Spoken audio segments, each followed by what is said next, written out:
Tuesday, the 19th of March. Listener, hello. On today's pod, of course, it's James Horncastle. Hello. It's Alvaro Romeo. Hola. It's Julien Laurens. Bonjour. And Rafa's on his travels again. Hello, Rafa. Hello. Hello. Rafa, where are you joining us from? I'm joining you from sunny Marbella, James. Ooh. Mars, Marbs. I think. Yeah, Mars. Yeah. All right. But is that a suite that you're sat in at the moment? It looks like it. No, this is not a suite. This is a games room Ooh. used by the Austrian national team with a pool table and a darts board and a table tennis. Oh, right. Nice. You're there with Ralf Rangnick's exciting Austrian outfit. I am. Yes. They're having a warm weather training camp. Okay. Ahead of their very exciting games against Turkey or Turkey and Slovakia. Okay, those do sound exciting. Slovakia coached by Italian managers, both of them. Yeah, and Slovakia coached by the Napoli manager, of course, these days. Ciccio Calzona. All right, Raf. Well, plenty to talk to you about. Thank you so much for taking time out. Why don't you kick us off with your moment of the week? Spoiled for choice, James. Yes. As usual, spoiled for choice. I think I took... I don't know if I could... I'm not sure if I remember this correctly, but I think I might have taken Jamal Musiala last week. I think I have to take him again this week.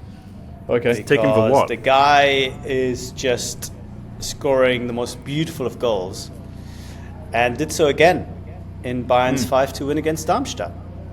Just an absolute world-class individual attempt. Amazing. He's in top form, and the Bayern mini renaissance continues. Certainly does. Bayern, who of course drew Arsenal in last Friday's very exciting Champions League balls from hat experience, which we'll be touching on very shortly. Alvaro, what was your favourite bit of the week? Has to be Almeria. Of course, because they got their first win of the season after 31 attempts, unsuccessful, all of them. And they got this win. They needed it. Obviously, they are not going to be ejected from relegation because they are very far from the 17th spot. But they won with a new manager, Pepe Mel. Probably you remember Pepe Mel because he was the manager of West Bromwich Albion about 10 years ago. I think he didn't leave a big footprint in there because he stayed like 6 or 7 months only. But, it was a massive night or afternoon for Almeria with a goal from Leo Baptistao, just breaking the duck. And congratulations to them. In a way, we have to say congratulations, but at the same time, we have to remember the terrible run they have had. Absolutely. Kind of sad that it's over, but it's nice for them. And Pepe Mel coming in, I make that 6 managerial changes or announcement of changes across Europe in the last 7 days. James, what's been your moment of the weekend? I am actually spoiled for choice. I'm not just Rafa searching for one answer. I mean, where does it begin? I suppose we're going to talk about what happened on Sunday night at San Siro a little bit later and what was allegedly said. So let's leave that for then. So Daniel Maldini's free kick. Oh, yeah.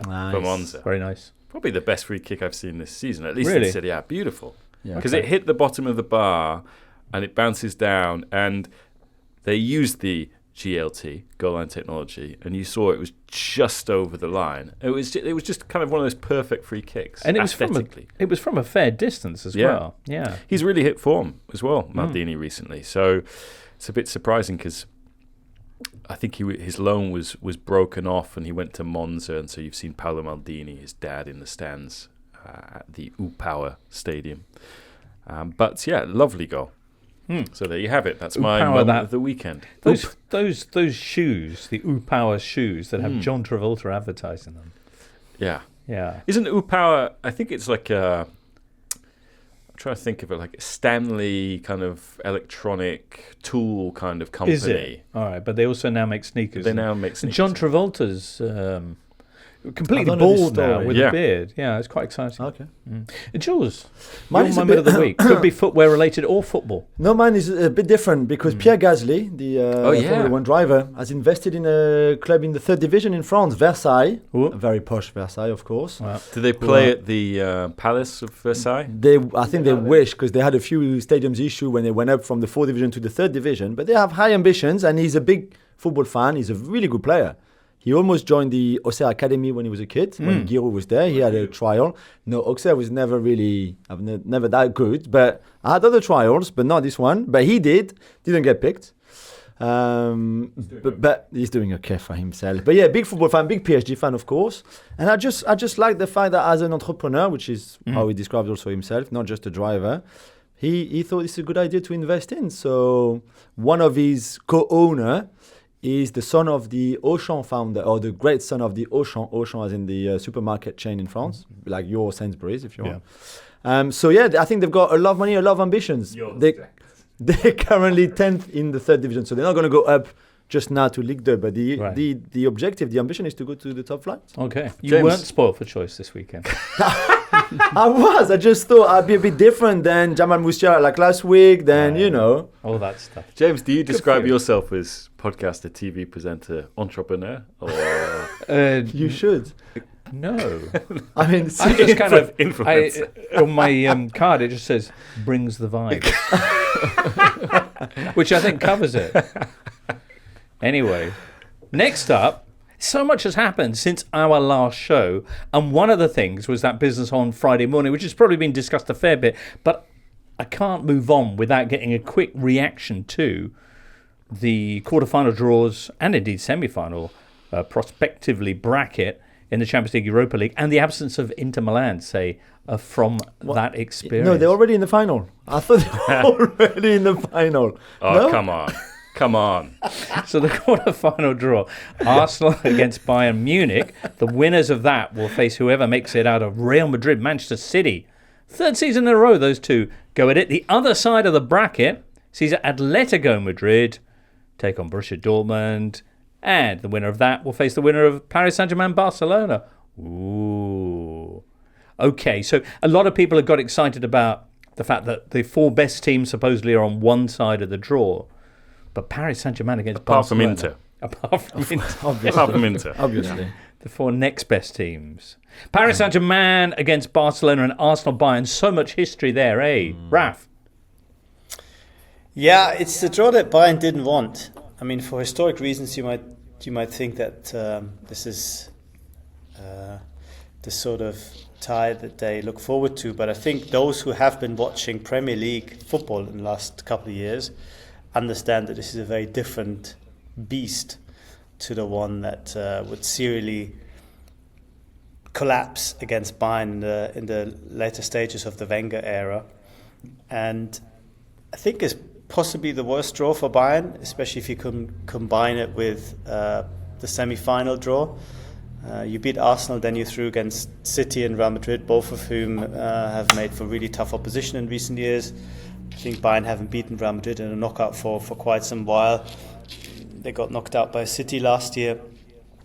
So it's a tough draw for Bayern. And I think it's a little bit lopsided in the sense that if you remember last year, I think you had Real Madrid, Bayern, PSG and City all in the same half and the Italians on the other. And whoever came through from the good half was huge favourites to win the competition. And I think it's going to be exactly the same story. With the greatest respect to PSG and Barcelona, of course. Well, Barcelona is showing real signs of form, as are, of course, our friends Paris Saint-Germain. I guess the good news about Bayern's predicament in the Bundesliga is that they won't have to worry about which competition to focus on by the time the Arsenal games come around, whereas Arsenal maybe will have their eye on more than one thing. If you're watching on the YouTube channel, and if you're not, you're missing out, but if you are watching on the YouTube channel, you'll have observed Rafa waving a table tennis bat in the air to make his point. Either that or you're welcoming an incoming aircraft into its parking spot. Rafa, what happens if the Austrian national team want to play table tennis? Oh, it's tough luck. I mean, the pod takes precedence. Pod takes precedence. They have training this morning, no? Yeah, no, they don't. They train in the afternoon only. Okay. All right. Excellent. What was the reaction in Madrid, Alvaro? The reaction was come on, once again. I mean, because as you said before, they played for the last 3 years already, and also they played in 2020, as far as I remember as well. Real Madrid knows that this is the toughest opponent they can get, and also Guardiola has a good history at Santiago Bernabeu, because we remember some of his losses at Bernabeu, but he masterminded the 6-2 back in 2009. He beat Real Madrid many times with Barcelona at Bernabeu, not with Bayern, but with Manchester City. They were last season the real beast that Real Madrid found in their way, because they beat Real Madrid playing probably the first half of football I have seen in 2023, or I saw in 2023. They destroyed Real Madrid that time. And I think Manchester City is not better than last season. It's similar. Real Madrid is slightly better with Jude Bellingham. Ooh. Slightly better. So I think that this is going to be quite contested. Okay. Are they excited about the Paris Saint-Germain-Barcelona rematch in Paris, Jules? They're quite optimistic, which I don't really share as much as them. I think a lot of the fans see themselves already at Wembley, because obviously their semi-final, if they beat Barca, is Atletico or Dortmund, with the second leg in Paris, by the way. So I don't know. I think Barca are playing much better. We will discuss that. PSG are also playing better, and Mbappé is in great form, which I think when he's in that kind of form, and he loves usually scoring against Barcelona, is great. But there would be obviously a lot of stories about what happened in the past and the history between the two clubs, especially the remontada. And for Luis Enrique, who's just announced that he was coming back on Twitch, by the way. Oh, nice. Which I'm not sure people at the club are that delighted with, but it's him going back to Barcelona as well. Of course it is. And James... The James, Europa League. which game are you going to watch? Draw. No, you got Milan, Roma in the Roma, Europa League. Milan. But which game? I wonder what game in Champions League is going to watch. Okay. I mean, for sure you it's like so Atletico bad. now. I mean, Hang on. if Atletico wins the Champions League, you can say Inter lost against the champions. Yeah, but Atletico won't win the Champions League. Yeah, we know that. They don't do that. I mean, that was the best game I've attended this season. Really? I say best game, best entertainment. But, Cacho is back. I would maybe look at our Spanish desk here, although there are 6 people on our Spanish desk, and say, are you a bit spread a little bit thin? Maybe I could, cover Atleti again. But I don't share Jules' pessimism about PSG. There's no pessimism. I'm just not as optimistic as You've some been hurt fans. before, Jules. It's just You're I think scared like to believe. I PSG is understand slightly that. favourite. I'll go 55, Because 45, and I'm happy with that. I was at the 16 Barcelona times Napoli bitten. game back when I could attend Champions League games, because there were still Italian teams in the competition. Yeah. And, Barca were promising in some respects, but also still vulnerable. You can still get at them. Yeah, definitely. And I think if you're playing a team with Kylian Mbappé, then I could see this Barcelona team being made to look like what it is, which has been pretty disappointing for the first 7 months of the season. There will be a plan against Mbappé. I think that Ronald Araujo will be playing on the right, just marking Mbappé, as he did with Vinicius many times in La Liga. Okay.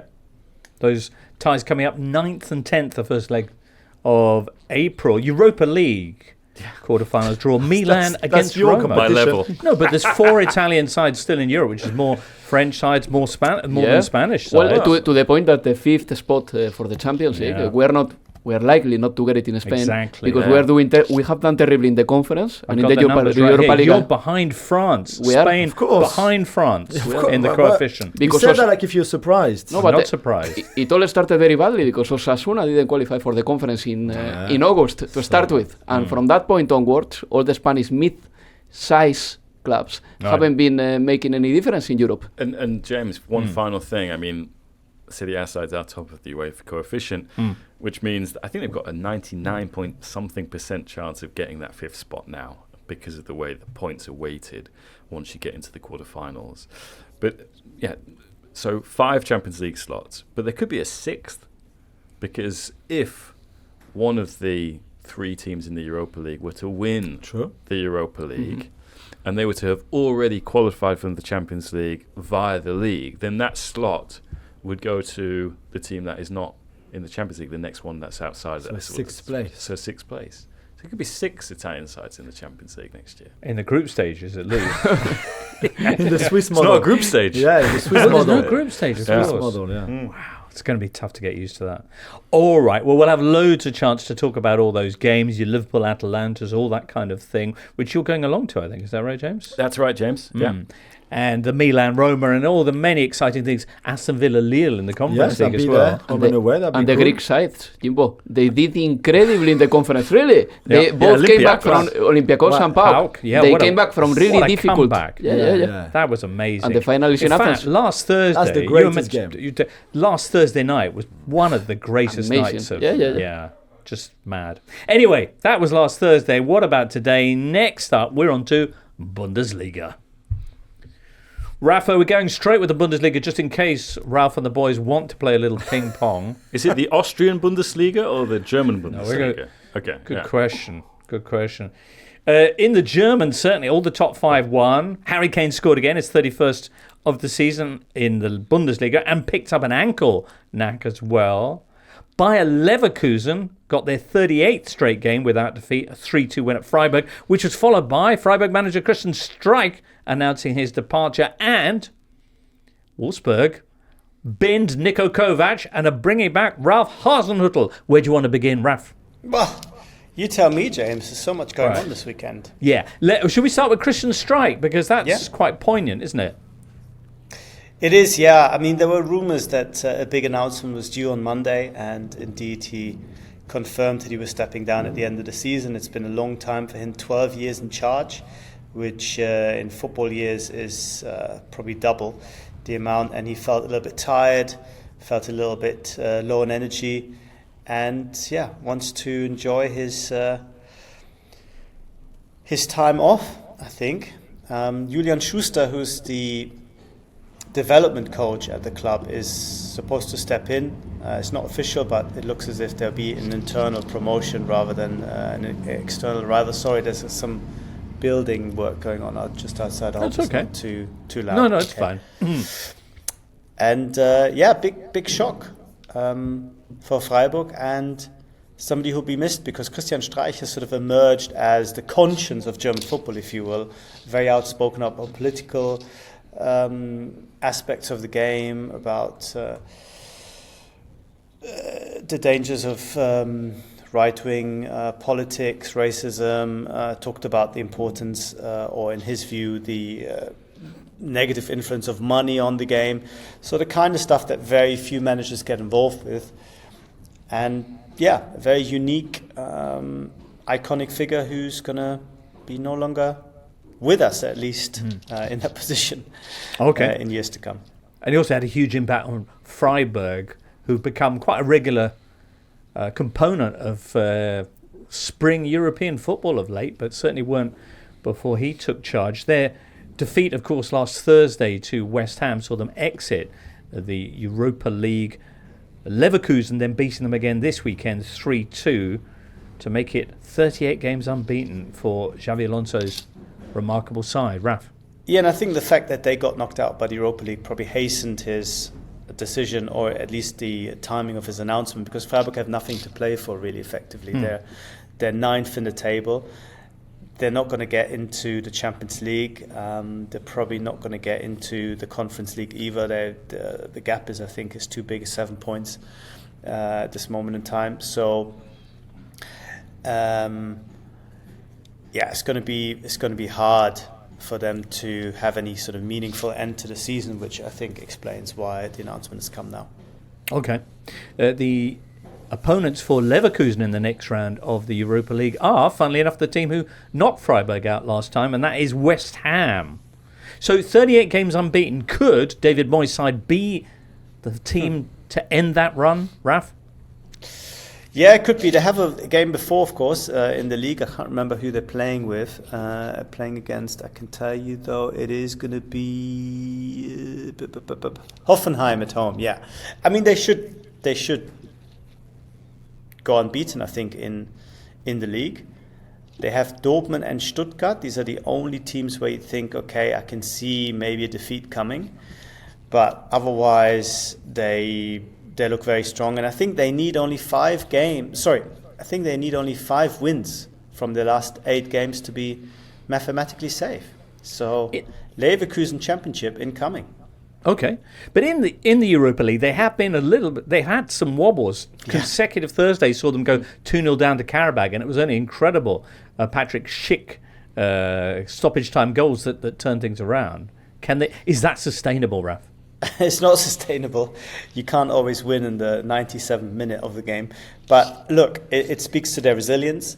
They have the kind of confidence, and maybe you can even call it arrogance, that top teams develop after a while when they feel that they can find a way of scoring, they can find a way of creating chances. And I have to tell you, I was watching the game, and they were 2-1 down, and I was thinking they will find a way. I mean, I had that same kind of confidence in them that you could see the players exude on the pitch. They just kept very calmly, kept playing their game. It helped that Karabakh were one man down at this point, but they just very methodically cut them open, create chances, another chance, and eventually they found it 2 goals from Patrick Schick. So they play with a sort of swagger and dominance with a team that have a similar name as Bayer, but an extra letter at the end. I see what you've done there, Raf.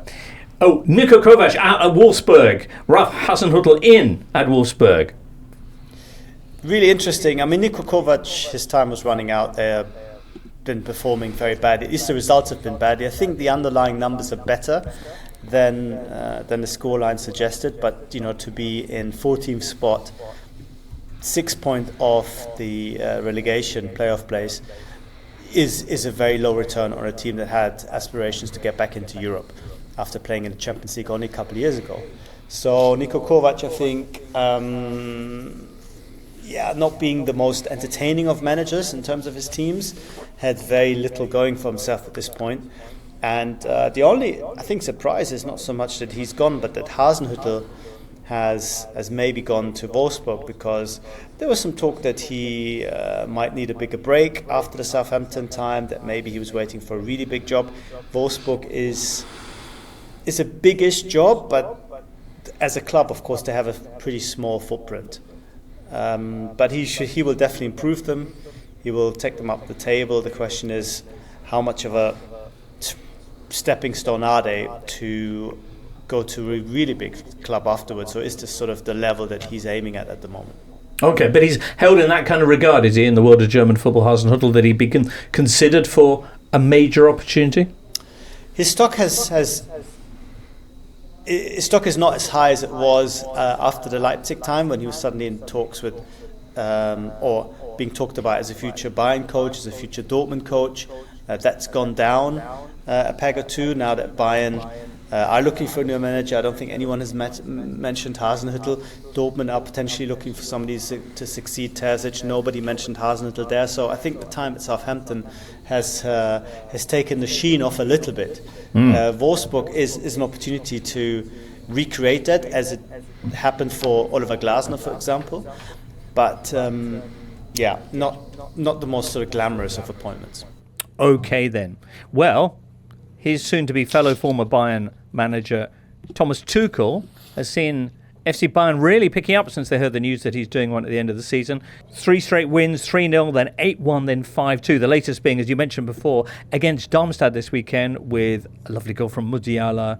I think he got 2 actually, didn't he, in this game? 2. Harry Kane scored his 31st league goal of the season. Then he tried to get his second and did his ankle in the process. How serious is it? We don't know yet. He's gone to England for an assessment. He walked off the pitch, so it didn't look like a totally terrible injury. He sort of clashed with a post, and I think got his ankle tangled up in the net. The net actually broke while he was doing that. So Bayern are worried, but I don't think it's necessarily a catastrophe. Fragile ankles, obviously. He had previous injuries there. All right. Well, key to get him back for the Arsenal clash of all games. Of course, before that, Bayern have a Bundesliga matchup, and it is, Rafa, when they come back from the international break, Borussia Dortmund. Yeah, it's a big game, although it doesn't quite feel as big for Bayern because their league chances are so slim, I think, at this point. It's bigger for Dortmund. because they have real problem with Leipzig breathing down their necks. Leipzig won again at the weekend. That forced Dortmund to be under real pressure. And Dortmund, I think, for them, fourth spot, because 5 might not be enough, depending on what happens with the coefficient, is absolutely vital. And all the criticism and the doubt that exists about Terzic and this team and where they're going is crystallized in this fight for top 4, which for Dortmund should not be an issue. They should be fighting for at least the league title, if not more. But they're out of the cup, and they're just hanging on to fourth spot at this point. So it's a massive game for them. For Bayern, it's more a case of being in a good shape, being in good form, having that bit of rhythm back after the international break ahead of the Arsenal game. But there isn't that much riding on the result for them. Both teams will be playing that Klassiker encounter with one eye on the upcoming quarter-finals. Briefly, before we let you go to other activities, Rafa, what was the reaction for Dortmund to getting Atletico? They're quite pleased, I think. Of course, they didn't want to, start popping the champagne and setting off fireworks and saying, we got the best draw, one of the best draws. But apart from doing themselves, I don't think they could have done it much better. So I think they're hopeful. They're also in the better side of the draw, as we established. So the German final at Wembley is still possible. Replay Just of like 2013. Just like, what was it, 11 years ago? Yeah. 2013. Yeah. I think the more realistic prospect of a German final is Stefan Ortega taking on Ilkay Gündoğan at Wembley. But, dreams, they last until they die. That's such a beautiful note to finish on, Raf. Sorry to lose you, but we'll see you again next week here on the Totally Football Show. Enjoy Marbella, Raf. Thank you very much, James. Thank you. Raphael Honigstein. Hey, what say next up? We hear about how Atletico Madrid got pumped 3-0 this weekend by their friends Barcelona. Alvaro, the Clowns strike again after knocking Napoli out of the Champions League 3-0. Another 3-0 win this weekend against Atletico Madrid. And once again, João Felix opening the scoring against his parent club. Yeah, he did. He did score in the first leg or first half of the season at Montjuic, and he scored this time. It's like he's got this precise timing to do it against Atletico, because he hasn't scored many goals for Barcelona, really.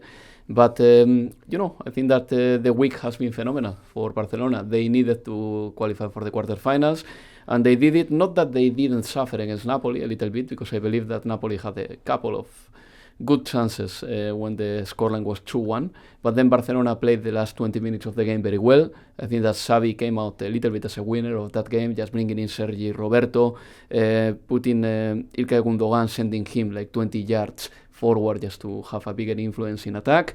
And Xabi knew that he was the big winner of that game, and in the press conference after the game against Napoli, he had a rant against a journalist who is very respected in Barcelona, Ramon Besa, and about the headline he wrote when Barcelona lost against Shakhtar Donetsk. I think that Xabi took... What was the headline? The Laughing headline, stock of the Champions League. Yeah, exactly. Barcelona es el bufón de Europa, I believe. The clowns of The Europe. clowns of Europe, yeah. Who's laughing now, said Javi. Yeah, but I read the article, I remember, in November, and the article didn't refer to Xavi's Barcelona. Referred to Barcelona in general, since they started losing badly at Anfield until these days.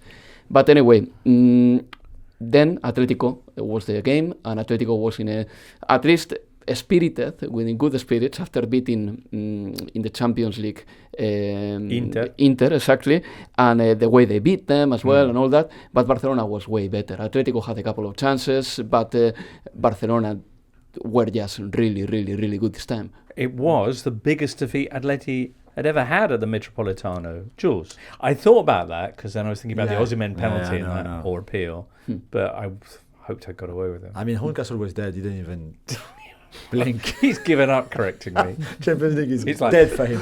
It's dead. Champions League is dead for him. Whatever. It's the first time Atleti have ever lost a match by 3 goals in 168 games at the Metropolitano. So they've had an interesting week. They got beaten by Cadiz, then defeat Inter, coming back from a goal down, and then get absolutely taken apart by João Felix and co. Their first home defeat in the league for 14 months. And they slip to 5th place in the league because Athletic Club Bilbao keeps on winning, and they keep on winning at home, because the biggest fortitude of Athletic Club Bilbao is their home form, obviously, and the offensive way they are playing in. I never thought that under Valverde, in his third stint in Bilbao, Athletic Club Bilbao was going to be so offensive. I knew that Valverde was probably the best manager we could get when Jon Uriarte, the president of Athletic Club Bilbao, who won the elections in 2022, was in the election run. I remember that the name of Marcelo Bielsa was there as well, or the name of Ernesto Valverde, and I felt in a way a little bit spoiled, because these are the best two managers Athletic has had over the last easily 25 years, at least since Jupp Heynckes. And Athletic is playing very well. I think that we have found a new scorer that no one thought of. His name is Gorka Guruzeta, and he comes from the second division. He's not a Basque prodigy. He's not like Fernando Llorente, that we were all waiting for him, because we knew from very early stages that he was there. Aritz Aduriz, it's more similar in a way to the career development of Aritz Aduriz. He started playing for Athletic, then he was sent to Valladolid, then he had to do his time at Mallorca, Valencia, and he came back to Athletic, and he became a very good striker. With Gorka Guruzeta, it's the same thing, and the truth is that the team is working very well. The holding midfield pair has changed this season from Dani Garcia and Ander Herrera to Beñat Prados, who is sensational really, and Mikel Vesga, and the team is working really well. We are 4th right now. We have a cup final coming up, and the future looks very bright. Very nice. Only 1 point though ahead of Atletico Madrid, so it is tight. Barcelona, meanwhile, have moved up to 2nd, above Girona after they got beaten by Getafe. Barcelona, is it possible to quantify how back they are and how good this generation of La Masia kids is going to be? Are we anywhere near that one? It is possible to quantify how good Barcelona is right now. I wouldn't make many promises about how good these youngsters are going to be, because I thought the same thing about Ansu Fati. I thought the same thing about Gavi, and they are good, but they pick very serious injuries, and you never know what the future has But it's for the you. number of prospects coming through this year. We can count all of them. It's Lamine Yamal, we have Fermin, we have Pau Cubarsí, who is a fantastic centre-back. We have Alejandro Valde, who picked an injury at the beginning of the season, but he was a good left-back. Gavi. There you go. And Pau Cubarsí? Pau Cubarsí. Then we have Hector Fort playing on the left, and Casado has played a few games as well. He's a holding midfielder, and he's good as well.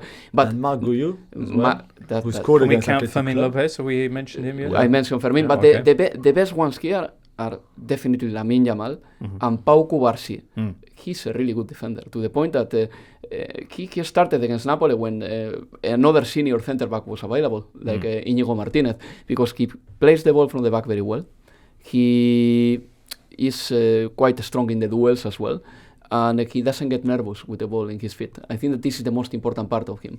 And Xabi needs a defender like this, because if he plays with Ronald Araujo, we know that Araujo is a duel winner, this kind of defender. But with the ball, he can be a little bit sloppy. Sometimes he gives it away too much. Pau Cubarsí is basically a defender with the quality on the ball that probably Gerard Piqué had. I mean, maybe I'm going too far with this, because he's still early stages, but it's very impressive. And I think that the biggest compliment that we can give to Xabi is the fact that whenever the youngsters were needed, he gave them the chance.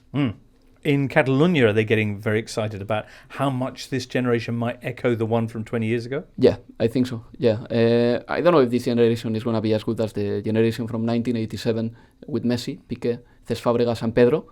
And this generation is a bit more mixed, because Fermin is from 2003, was born in 2003.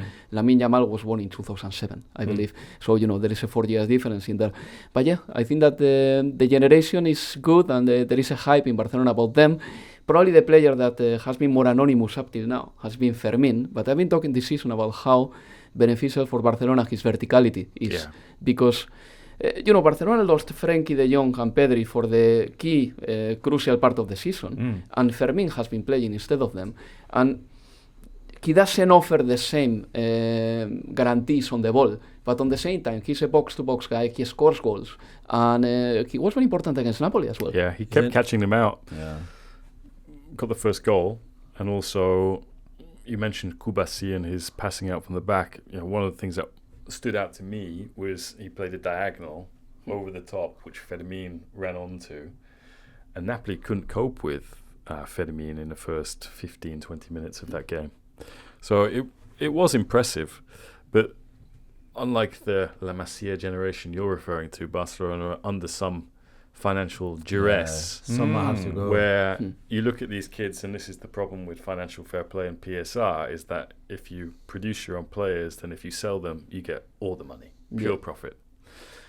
So Pau Kubasi has a very low buyout clause, doesn't he? Which I think Barca are trying to get him to extend. Also, like if Barca were to lose him at such a low fee, it wouldn't really help their financial situation 10 either. million euros. It would be a tragedy. And also, in terms of like cost controls, like salary cap and that sort of thing, he earns Nothing. what a 16, 17-year-old coming through at La Masia earns. So it doesn't improve the salary cap either. No. So it's so I think that's why the preference would be to sell someone like Araujo over the summer. Or at this stage, But Ansu Fati. Yeah. But the risk is you lose these kids, or the temptation is you have to sell them in order to balance the books, which is something that Barca really have to do. Yeah, a very similar thing happened with Gavi, by the way. Barcelona spent a year promising Gavi contract extension and an improvement of his wages. A year, and Gavi waited. I don't know if Kubasi will have that patience. And this is why you were talking about Real Madrid's prospective dominance over the last decade, for all the talents coming through, the financial might of the Madrileños. Yeah, I mean, this is going to be key over the next 25 years, in my opinion. I say 25 because this is not an exaggeration, all right? Because Barcelona is going to make 25% less in domestic TV rights than Real Madrid for 25 years. Okay. And that's going to make a difference in the long run. It has to. Also, the new camp's closer to sea level as well. So Yeah.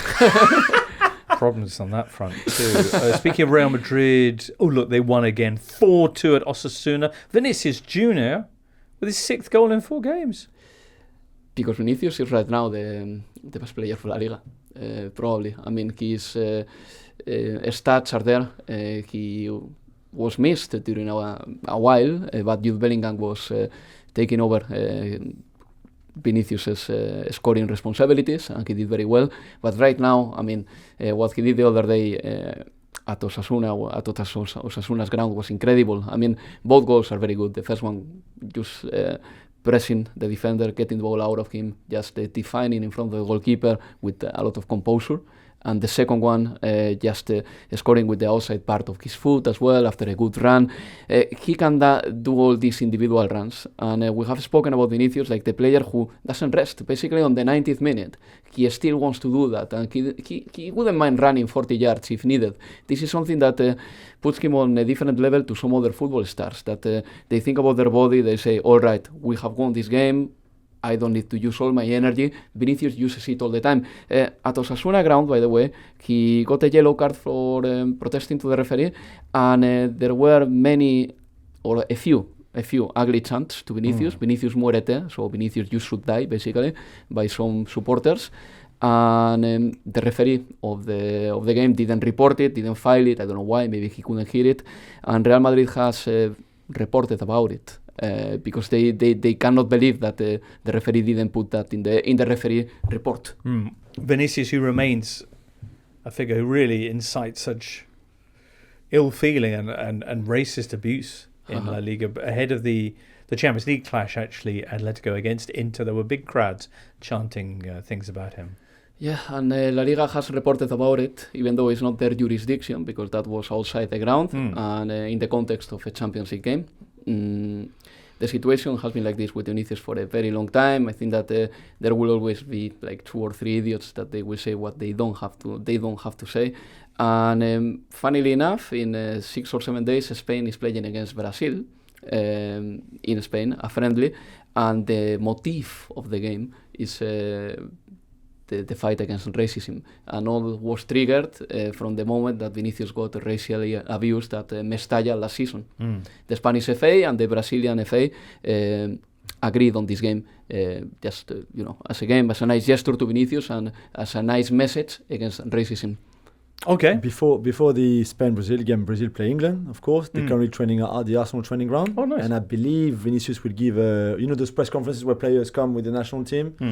He will have one this week, so we'll hear about, all those incidents. Okay. Just very quickly, you might have seen that all La Liga clubs were wearing a t-shirt against racism this weekend. Not Barcelona, not Real Madrid. Let me explain you why very quickly. Barcelona took a picture before the game with Atlético de Madrid players against racism, but they weren't wearing the same t-shirt because La Liga sponsors is EA, and Barcelona says that is totally incompatible with their own sponsor, which is Konami. So that is why Barcelona couldn't wear that t-shirt. That's the official version.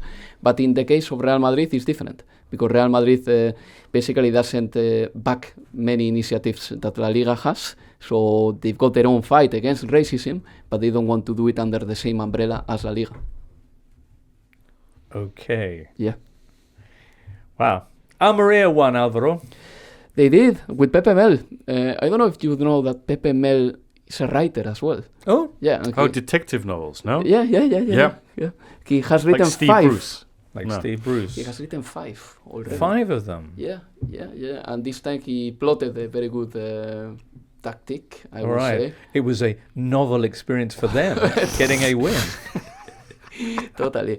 And they beat them comfortably, I think, with a goal from Leo Baptistao. If you're Las Palmas, seriously, how bad must you feel? You didn't want to be that team, did you? No, you don't want to be that team, but last week I watched Las Palmas for 90 minutes because they played against Athletic Club Bilbao, and I found them very flat this time. They had their chances against Almeria. Sandro especially was the most active striker they had, but he just couldn't score. And Pepe Mel, he was the manager of Almeria for the first time, and he made a couple of interesting decisions. And Ramazani was back in the lineup, Baptistao as well, the guy who scored at the end, and Marcos Peña had his debut in La Liga playing as a holding midfielder. So you can see that his hand over there, Pepe Mel's hand, had something to do in Almeria's win. Again, 31 games without getting a win in La Liga. It's a terrible run, one of the worst ones, and it's still too late. It's too late to stay in La Liga for another season because they are, I believe, 14 points away from the 17th spot. Oh, is there something else? Can we say something about the corner routine of Real Sociedad? Because it was beautiful. Surely. Did you see that? Come on, man. No, what happened? What happened in the corner routine of Real Sociedad? It was incredible. What did they do? It was unbelievable. So Real Sociedad had a corner. Kubo was going to take it. And he spotted Oyarzabal on his own in the first Kubo, spot. you'd think he'd be experienced with corners, no? Very. I'm still waiting for the moment when Kubo and Alejandro Valde play in the same wing. Because Valde and Kubo mean the same thing in Spanish. Bucket. But anyway. But the corner, yeah. Kubo takes the corner to the first post. Oyarzabal, instead of taking a shot, he hits it with his back heel to Mikel Merino, who is on his own on the 6-yard box, and he scores the goal. So basically they did the Trent Alexander-Arnold quick corner, but instead of taking a shot straight away from the first person who gets the ball, Oyarzabal had the audacity to give it behind him with the back heel. It was incredible, really. To flick it. It was incredible, really. Okay. I don't know if it was something that they Should have been your moment of the weekend, Alvaro. No. Nothing compares Almeria's win. But I think that it was a great improvisation by Kubo and Oyarzabal especially. Very nice. Very nice. Excellent. All right, well, on next to Italy. James, loads of managers leaving right now. Yeah. And of course, Italy heavily involved in that. For a start, last Tuesday after our show, Maurizio Sarri walked out on Lazio. Why? Because, as the owner, Claudio Lotito, said, he was betrayed by his players. Betrayed. And then the next day, Ciro Immobile went to pick up his kids from school and was assaulted verbally, which he was not pleased with. And when Lotito was asked about that, he's like, I get death threats every day. He should get over it. Man up, Ciro. And as we saw with Spurs last year when Antonio Conte resigned, Sarri's staff kind of stayed which was something Sarri was okay with. And so they got a win at the weekend against Frosinone, local derby, if you like. Frosinone took the lead, but they came back. Castellanos, the striker who was playing instead of Immobile, and he had been one of the players that there were reports of friction within the Lazio dressing room, that it was divided and that he didn't get on with Immobile. So when he scores, he kind of purposely runs over to Immobile and they all have a big hug with Immobile.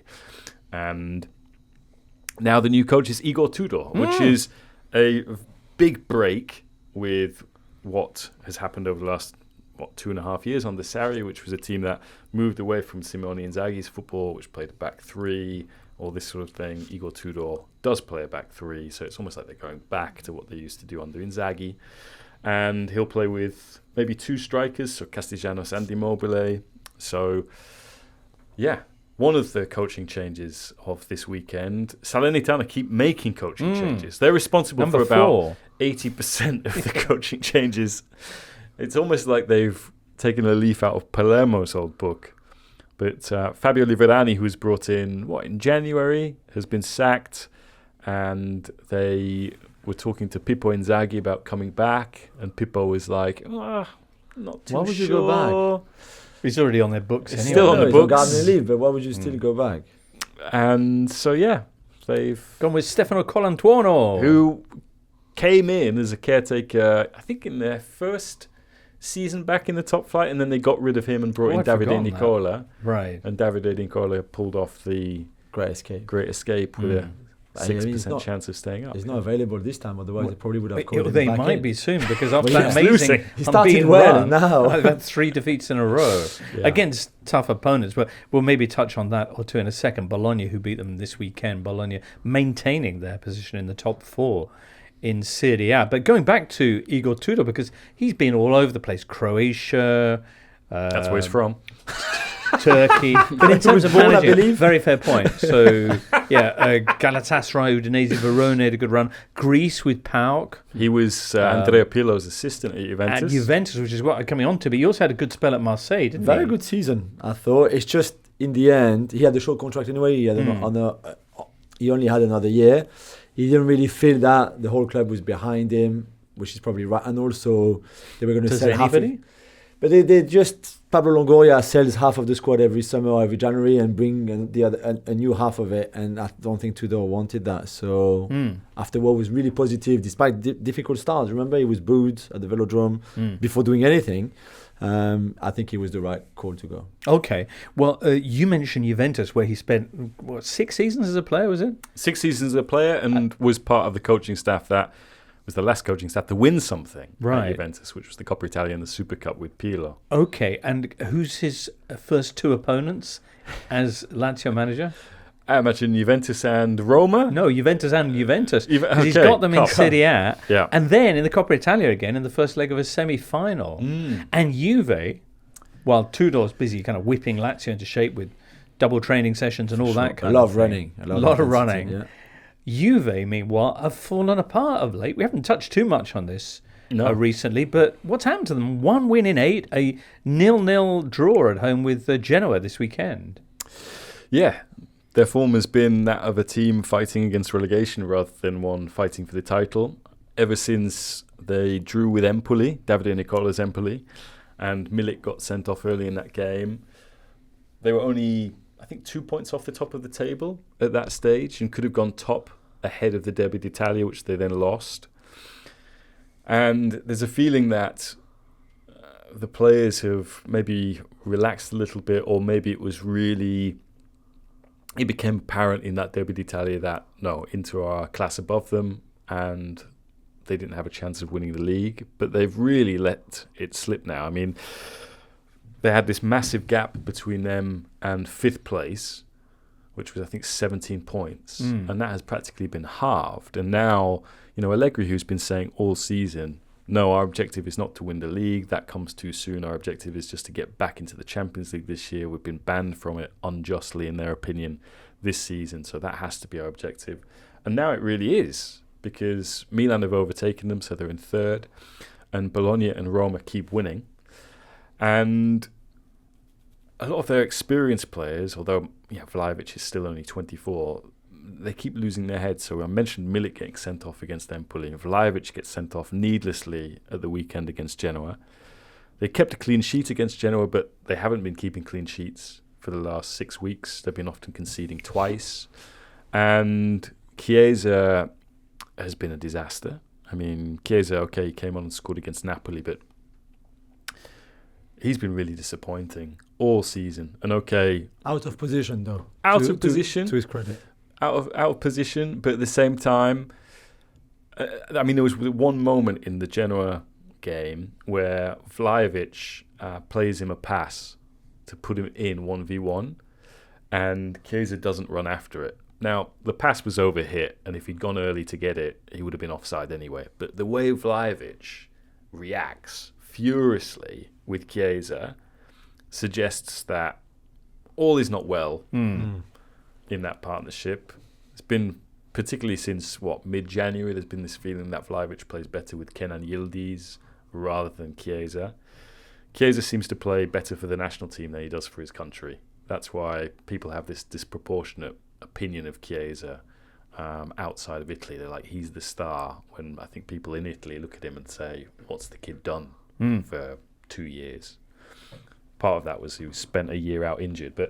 And then, of course, Allegri lost it after the game with a journalist on Sky Italia said, pretty much, I'm paraphrasing, but, you've never been a coach.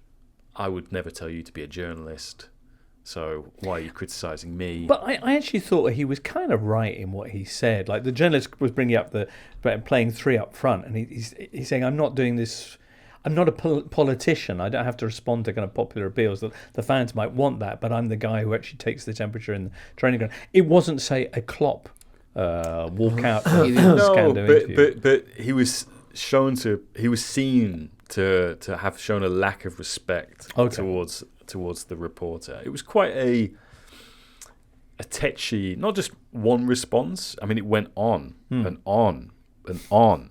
And I mean, even in the DAZN interview beforehand, so he clashed with this guy on Sky. He'd spoken to DAZN before, and they were like, why aren't you changing your system? You play with a back three. Why don't you do this? Why don't you do that? And he was like, well, I'm the guy who watches these guys train every week. Maybe every time I watch them, I'm making mistakes, but I have that access. You don't. So either I'm just wrong 7 days out of 7, or I'm actually right, and it's something else which is going wrong with these players. But I think this nervosismo, this irritability that the players have and Allegri has, shows that the season isn't going as a good season is becoming a below average season. Yeah, you mentioned that Coppa Italia game. Winning the Coppa Italia becomes quite big for them, as well as qualifying for the Champions League. But I think there's now a sense maybe that Allegri would be going into the final year of his contract. Maybe he won't get to see out that final year of his contract. So it's been, quite a chastening 6 weeks, I suppose. I had the opportunity to speak to Allegri 10 days ago. I've got an interview coming out tomorrow, I think. Was he nice? Was he polite? He was great. And I think he's like really interesting to listen to. I mean, we were mainly talking about the young players that they brought through this year. So the likes of Yildiz, Huijsen, who's now on loan at Roma, Miretti, who's playing, obviously Fagioli, who's banned, but a lot of players from their next-gen team which have broke into the first team, which, again, it's a mitigating factor, I would say, in their ups and downs this season, because you can't expect a team that is leaning on young players. Juventus didn't sign anyone in the summer apart from Tim Weah. They only signed Carlos Alcaraz on loan in January and Thiago Jalor from Lille, who hasn't played a single minute for them so far. So for a team to be leaning on youth in the way that they are, you can understand maybe moments of inconsistency. I mean, even in that Napoli game, it's Cyril Ngonge, not Cyril, that's the guy who plays for Napoli, but it's Nonge who gives away the penalty at the end, who again is one of their kids from the youth team. So, could have gone top in late January. They're now 17 points behind Inter, with Bologna only 3 points behind them, looking to take over third spot from them. Bologna won at Empoli. Roma behind Bologna won again. They saw Sassuolo 1-0. That's now 7 wins, 1 draw, 1 loss under Daniele De Rossi. And Roma drawing Milan in the Europa League quarter-finals. Milan, who themselves had a 3-1 victory at Verona. Insane goals in this game, James. Teo Hernandez. The Noslin one for Verona. Woof. Yeah, Milan 10 points better off than they were at this stage last year, which, to be honest, they were really disappointing a year ago in the league, less so in the Champions League. And a lot of the players that they signed, I mean, Pulisic has now scored in 4 consecutive games. Best season of his career, I think. Leao could have scored. I mean, Leao's been scoring some beautiful goals over the Europa League, a treat, that one. That was beautiful. Beautiful. And, I mean, it's a surprise to me that Loftus-Cheek is not in the England squad, considering how well he has been playing since the turn of the year. It's okay, because Jordan Henderson is in it, so it's fine. They won this weekend, didn't they? Did Ajax win? No, they didn't. But he took that free kick. He took a great free kick in a great position, and guess what? Didn't. Made a mess of it. No. He's still so good. Wow. So, right, okay. Yeah, Loftus-Cheek, I think, has got 8 goals since the turn of the year. So, yeah. But maybe needs to work on that pointing and running game. Sure. Anyway, Milan, there they are in second spot, 3 points clear of Juve. Across town, Inter took on Napoli Sunday night at San Siro. It was the big game. The champions visiting the champions-elect, or the derby of the recently knocked out the Champions League in embarrassing fashion.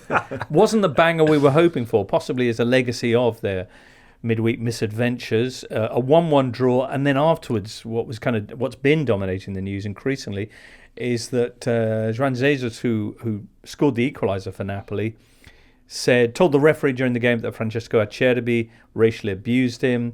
Acerbi then denied that, and Juan Jesus has doubled down on this, and Acerbi's been sent home from the national team as a result. Could be facing a ban of up to 10 games, which would end his season. Yeah. I think what was really interesting about this was, so during the game you see Juan Jesus go up to the referee and point at Acerbi, and he tells the referee, he said something to me. And it was assumed that he said something that's racially abused me. And then he was one of the players who at full time gave a flash interview to DAZN, and he was asked about it. And Juan Jesus said, look, what happens on the pitch stays on the pitch. At the end of the game, we hugged it out. He overstepped the mark, but that's the end of it. And then, as you mentioned, James, Acerbi goes to Rome for the training camp before Italy fly out to the US for these 2 friendlies. And the Italian Football Federation asked him what happened. And Acerbi said, look, I didn't say anything defamatory, denigrated him, I didn't say anything racist, or that was not my intention. But the national team said, well, until this is clarified, you need to get back on the train and go back to Milan. So he gets on the train, goes back to Milan, pulls into the Stazione Centrale. All of these journalists are waiting for him. There's not a press officer in sight from Inter. So this guy has to get off the train, walk through one of the biggest train stations in Europe. And he's having to fob off these questions. And he doesn't do a good job of it at all. He kind of says, I think it's right that I get sent home. So it's like, okay, what are you saying here? This is an admission that you did guilty, racially abuse him. And then he kind of rows back on that. And then he's looking for a cab.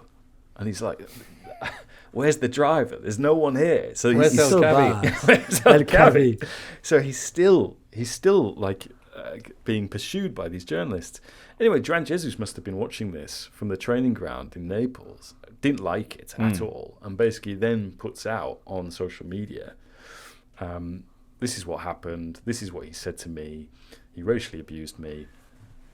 And so an investigation has been opened by the Italian Football Federation into at this time, maybe we should talk to our player about what happened. So having left him on his own at the station, they're then like, actually, everyone else is making a fuss about this racism business. Maybe we should find out what's happened here. So we're going to chat to Francesco Acerbi. So, and remember, this is a weekend, which was like Serie A. Every weekend they usually dedicate a match day to a cause. This time it was say no to racism. Yeah. Right? You can't make this up. I mean, it's just incredible. One question: what's the protocol like? Because in La Liga, it's a department of the Spanish FA who is taking charge of all these things. Same thing in the Serie A. Yeah, so this gets referred to the Disciplinary Commission of the Italian Football Federation, which is the body that oversees all of football in Italy, including Serie A. So if you get, I don't know, if you pick up 5 yellow cards, you're banned by the Italian Football Federation. You're not banned by Serie A. So yeah, I mean, I look at Spalletti as well. Spalletti, every international break. Remember, he got the job after Roberto Mancini resigned out of nowhere to take the Saudi job. The team was at risk of not qualifying for another major tournament at the time, so all pressure on him. Donnarumma makes a mistake in his first game. He's told, you should drop Donnarumma, play Vicario. He stands by Donnarumma. They get through. Next international break, betting scandal, police through the door at Coverciano. We need to talk to Sandro Tonali, Nicolo Zaniolo. 3 months without a get-together. What does he do? He has a player turn up for training and he's going, what happened yesterday? Oh, you said something to my former player, Duran Jesus, who had a Roma and Napoli. Okay, on your bike, son, go home. It's unbelievable. Just like the stuff that happens. Italy. Well, thank you for rounding it up for us, James. A very regrettable business from all sorts of points of view. And we'll be catching up on all the international stuff in our next couple of pods. Next up, Jules, it's almost time for Liga. Hey, Turkey, everybody. Fenerbahce went to Trabzonspor on Sunday, beaten 3-2. And the Trabzonspor fans took it well. Oh, hang on a second. No, they didn't. Oh, dear. They stormed the pitch. One supporter tries to take on about 8 guys, looking at the pictures, but then gets decked by Bright Osei Samuel. Yes. And then there are a whole bunch more fans come on. One of them makes the mistake of running within the vicinity of Michy Batshuayi, who'd scored the late winner for Fenerbahce. Batshuayi pulls off. This kick of the season. High kick, incredible. My goodness. But to be fair, the kid doesn't go to the ground, so I don't know if there was much power in the high kick from Batshuayi. He's running about a metre to his left, and Batshuayi just times. So he's not even coming for Batshuayi, by the way. He's not even coming for Batshuayi. Roadhouse. No, he's going past him. He just does a like a reverse high kick. Yeah, that's the thing. It's not one of those things where you can say, oh, I never saw this guy coming. Because to attempt to move like this, it's so premeditated. It's incredible. It was second against third, wasn't it? It was, but there's a massive gap. Trabzonspor 30 points behind Fenerbahce, who are second, 2 points behind Galatasaray. I just wanted to mention former Man United star Fred, who got a brace in this game. 2 goals. The first 2 goals, they were 2-0 up. But you talk about Italy and problems with being serious, but what about Turkish football? It wasn't a couple of months ago, no, that the referee was Ankara Gucu president was hit by an irate. No, sorry, he punched the referee. Yeah, punched the other way round. Yeah, he punched the referee. I mean, mad pictures. Terrible, but miserable for the players because loads of the Fenerbahce players got hit by fans. You see, I mean, the report one guy with the corner flag. With the corner flag. I mean, even if there was a lot of shoot and the police, to be fair, run onto the pitch very quickly as well. It can't. That be nice. All right. Yeah, that reminds me of. I remember now what I wanted to say. Don't say Marseille. No. I could. I could say Espanyol ground as well because the same thing happened to Barcelona with Espanyol supporters when they won La Liga last season. But I remember in that All or Nothing documentary about Manchester City 2018, there was a meeting of Ferran Soriano with the security people at Manchester City. And Ferran Soriano couldn't believe his eyes when he was asking these guys, can you stop a pitch invasion? And the guys from security were telling him, no, we can't. It's impossible. If they really want to break in, you cannot stop it. Yeah. Well, anyway, that's what happened this weekend in the Turkish Super League. Meanwhile, Ligue 1... Jules, I read that the head of French refereeing, Stéphane Lannoy, has been sacked. Lannoy, for being too close to presence. Is this a kind of weird technicality, or is there a big story brewing with this? No, it's like, imagine if in England the PGMOL, which is running the referees, which we have the same in France, but also if then the FA or the Premier League had a kind of director of referees as well within. So there was a big clash basically between the two entities, and only one could survive. So they sacked Lannoy. So it wasn't because he'd had compromising contacts with clubs? No, not really. okay. No. There was nothing like that. But the referees have been terrible this season in Ligue 1. Not Clément Turpin. He's been great. So Turpin was, people in England loved him the other night in the Arsenal game. Arsenal-Porto game. But the rest of the referees in France have been terrible. And I Right. think people blame Lanois for it, for the lack of guidance and directions and instructions and things like that. And I think it was easy to sack Lanois too. So they are going through like a big restructuring of all of it, hoping that between now and the end of the season, and especially for them the following seasons, the refereeing is a bit better. Okay. On to the football then. Paris Saint-Germain. Come on. Down at Montpellier, the former champions who are in a world of trouble this season. Fighting to stay up. And look at this, Ousmane Dembele with a punctured eardrum, which means that Kylian Mbappé gets to start a game. We don't know, he might have started anyway. Well, yeah, because now Luis Enrique is saying, as long as we can take advantage of him, so much the better. But we also asked him, would he have started had Dembele been fit? Right. And he goes, maybe not. Depends on the weather, no? This time it was not the weather. He said, he said maybe not. I know and nobody else knows, or something like that. It was just What a guy. people in France going mad. People in Paris going mad. So he starts the game. He promptly scores a hat trick, and PSG win 6-2. Yeah, a tennis score. Vitinha had an amazing game. Both of them had 9 out of 10 in the L'Equipe ratings, which we know is quite difficult to do. They were outstanding, although Montpellier played really well in the first half, came back from 2 goals down to 2-2 just before the break. Teji Savanier, cult hero of ours, of course, scoring the penalty. But they collapsed in the second half, and PSG just played 50% of their ability and they scored 4 more goals. It could have been even more, to be fair. They were outstanding on the break, although they scored 6 with an XG, for people who like XG, of 1.7. So the XG was 1.7, but they scored 6. So some of the worldies, like the Mbappe second goal is a worldie, the Vitinha goal is a worldie, the Ligue goal is a worldie. 2 of the Mbappe goals, I think, are likely to score Yeah. pretty low on XG. No? Yeah. The shot from outside the box in the Yeah. top court, like the curler like he does. And then there's one with his left foot that you wonder how he squeezed it past the goalkeeper. Yeah. Right. But yeah, they were very efficient, but they were very good overall. Okay, Montpellier now 1 point off the bottom 3, off Nantes in the relegation playoff position. Nantes to, again, sack their manager. Yeah. How many is that now for them this season? That's the third one. So Right. the previous 2 played coached 13 games each, Aristoui and then Gourvenec. Yeah. And the second one, so they sacked the first one because he was not doing well enough. Gourvenec took over, same amount of games, not as good results and points. Got it So in now the neck. They and they brought back Antoine Comboiré, who they sacked back in May. Golden Right. head. Golden helmet, Golden. which you always love. Casque d'Or, of course, yeah. Wow. Yeah. Why was that? I'm a bit lost. Because when he was a PSG player, he scored all those great goals with his header, including against Real Madrid in the famous Comeback. Okay. Yeah. 93-94. Casque d'Or, I like Casque it. d'Or. Yeah, but in English, the golden helmet. Why? What's wrong? I don't know, Horncastle always find it funny. Helmet, is there something with helmet? But anyway, he's had quite wasn't he the guy who was sacked by PSG when he was top of the league? Yes, at Christmas for Carlo to come in and Carlo to just mess it all Brutal. up. Yeah, and Montpellier to win the league. that at was the end that of the season? Yeah, that's that season, yeah. Wow. But he also won Giroud. Yeah. Giroud, the Giroud team. And Comboiré is a non-guy, went through the academy there, played there, and then won the French Cup with them in his last stint before they sacked him. Played in Europe, remember, against Juventus and all those great ties that we had.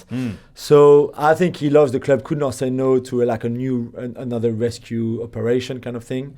And the fans love him as well. And by the way, you probably missed it, but in the Youth League, the Nantes under-19 have qualified for the Final Four, which is an amazing. They played at La with Beaujoire in Milan. front of 30,000 fans against Salzburg. Really? Yeah, and won, and it was incredible on penalties. It Right. was really amazing. Okay. So well You're right, I did miss that. Is the Final Four, is that a separate tournament? Do they all go somewhere and play that out? That's a good question. No, so No, it's a semi-final. The semi is Porto against Milan.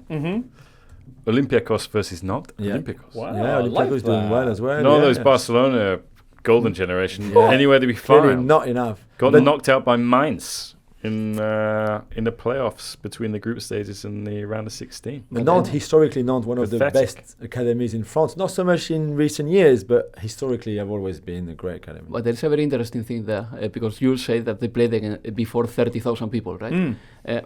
I was hearing the other day a possible theory to explain why the youngsters are so ready to play in the top flight these days, and that was one of the reasons why. Because they get big crowds, even because they are used to playing before big crowds since a very young stage, and that didn't happen in the past. Okay. Returning to Paris Saint-Germain, Kylian Mbappé, with the hat-trick that he scored, his third of the season, is now on 38 goals in all competitions this season, which is even more than Harry Kane, just to put that in. He's not going to Arsenal. He's not going to Arsenal, though. Did you see that video where he is this a recent video, or was this sort of like an Arsenal fan goes up to him, asks for a selfie autograph and says, "Come to Arsenal," and Kylian just laughs. Really? Yeah. Remember when Tom Holland, the actor, Spider-Man, met him at dinner and said, "Would you come to Spurs?" And Kylian said, "Let's be serious." Let's be serious. You know. Yeah. But yeah, on great form at the right time. And now with the national team, where he'll be the captain, getting ready for the Euros, his first competition as a captain as well. So at the right time. Yeah, nice. Deschamps is actually very happy that he doesn't play every minute of every game. Good, of course. Of course he is. So Paris Saint-Germain, after the international break, what's their first game back? Marseille. Le Classique, Le Petit... No, Le Grand. Le Grand. F1. Yeah. Marseille have now, after that terrific start with old man Joe Gasset, have lost back-to-back matches because they almost blew it in the Europa we were watching League. that together against Villarreal. Oui. And lost the game but went through to the quarterfinals. That's right. Who they got?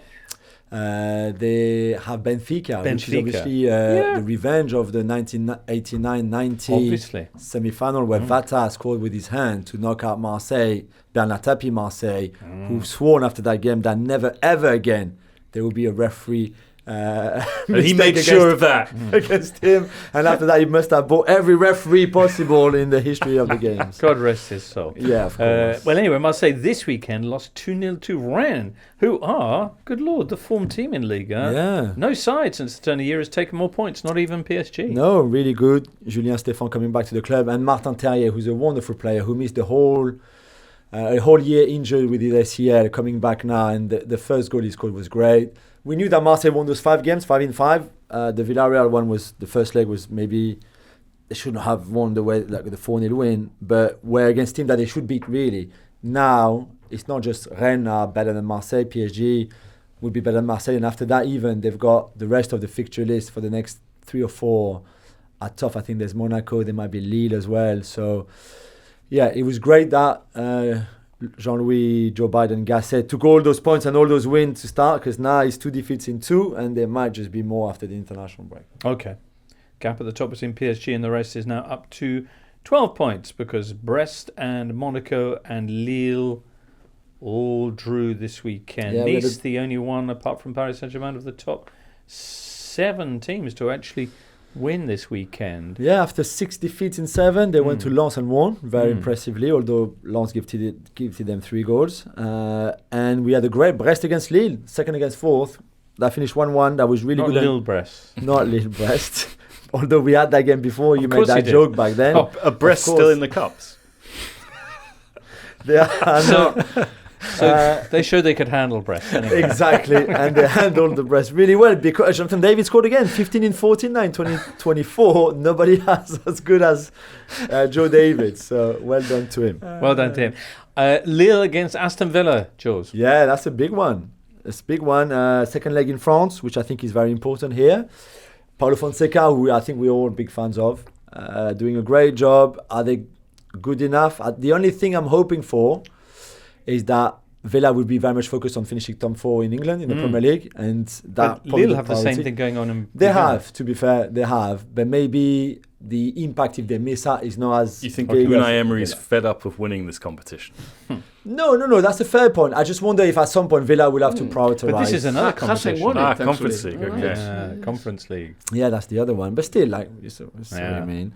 So I think it's going to be great. Really good. And Lille are a really good team. Angel Gomez, remember him from Manchester United, and his cousin. He's a key player for this Lille side. Jonathan David, we mentioned. You clear. I knew in your face you didn't remember him at all. That's why I said Nani's cousin. That 5 maybe years' time, this will be like, Kobe Mainu, yeah, so great. Great. Excellent. We'll look forward to that Magnificent. International break up next. That's been a bumper edition of today's Totally Football show. And next week we're not doing a Euro one, because it's internationals, but perhaps we'll be hearing from you about the super important friendly fixtures that all these nations got lined up. The last game is before all those countries announced their final squad for the Euros, so it's important. We're all playing in their Euros jerseys as well. New kits. See the France? The France one. That's Belgium, isn't it? The second kit of Belgium is astonishing. The Tintin one. Yeah, it's beautiful. The French, the rooster is quite big. I think he ate well before they drew it on the chest. Oh. It's tribute to the past, and at the time I think the rooster was quite big. Yes. It's still very big, probably too big. And they've got the pinstripes as well, which is nice. Yeah. Anyway, we won't have too much of that chat next Tuesday because we won't literally be here, but do join us when we'll be in our regular shows, rounding up everything you need to know about the internationals. Listener, thank you for your ears this day, and many thanks to Alvaro for speaking into them, and Jules and James, Rachel and Ben in the booth. We out. Have a great time. We're back Thursday. Hopefully speak to you then. The Totally Football Show podcast is available 3 times a week, bringing you all the football news you could reasonably be expected to care about. We've got views, we've got stats, we've got analysis, we've got some of the best football writers around, and the whole thing is absolutely free. So have a listen on Spotify or Apple Podcasts or all the usual places by clicking on the link below.